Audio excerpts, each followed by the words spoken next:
Matematika biasanya dianggap sebagai ilmu yang serem. Ngelihat angka aja udah males. Apalagi kalau angkanya berubah jadi huruf. Tapi pernah kebayang nggak sih kalau matematika bisa dipakai buat ngelamar orang? Bukan. Ini bukan ngebahas Daniel Adnan ngelamar Tara Basro ya. Kalau gombalan pakai matematika udah biasa lah. Udah pernah lihat kan kalau yang ini? Tapi ini biasa banget sih. Atau yang ini?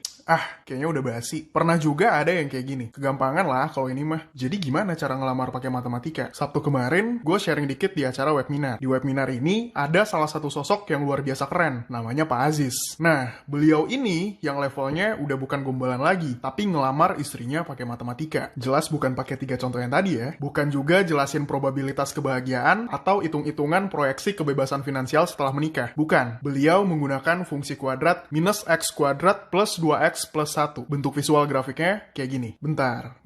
Maksudnya apa nih? Kok bisa dipakai ngelamar anak orang? Masih ingat kan? Ini namanya bidang Kartesius. Di bidang Kartesius ini ada 4 kuadran. Kuadran 1, kuadran 2, kuadran 3, dan kuadran 4. Nah, begini cerita Pak Aziz. Sumbu Y positif, yaitu area ini, atau kuadran 1 dan kuadran 2, dapat dianalogikan sebagai kehidupan di dunia ini, di mana fungsi bernilai positif, seperti kehidupan di dunia, yang segala sesuatunya terlihat, ada wujudnya, dan nyata. Sedangkan sumbu Y negatif, area ini, atau kuadran 3 dan 4, adalah kehidupan di akhirat. Fungsi kuadrat ini memotong sumbu X di 2 titik, yaitu titik ini dan titik ini. Titik 1 adalah awal kelahiran manusia karena berpindah dari kehidupan akhirat menuju ke kehidupan di dunia. Perjalanan kehidupan ini akan mencapai puncak kehidupan, mungkin sekitar 35-40 tahun. Di periode ini biasanya manusia juga mencapai titik tertinggi dalam karir atau masa-masa kejayaan. Nah, titik kedua, tahu dong apa? Ya, ini adalah titik kematian. Berpindah dari kehidupan di dunia menuju ke kehidupan di akhirat. Sehingga, kurva yang ada di kuadran 1 dan 2 ini adalah masa kehidupan kita di dunia yang ternyata sangat singkat jika dibandingkan dengan keseluruhan fungsi ini. Karena fungsi kuadrat ini kalau dilanjutin akan menuju ketahinggaan dan gak selesai-selesai. Bentar. Ini lebih ke filosofi kehidupan kayaknya. Mana bagian ngelamarnya? Gini, kata Pak Aziz ke calon istrinya. Aku sekarang ada di posisi ini.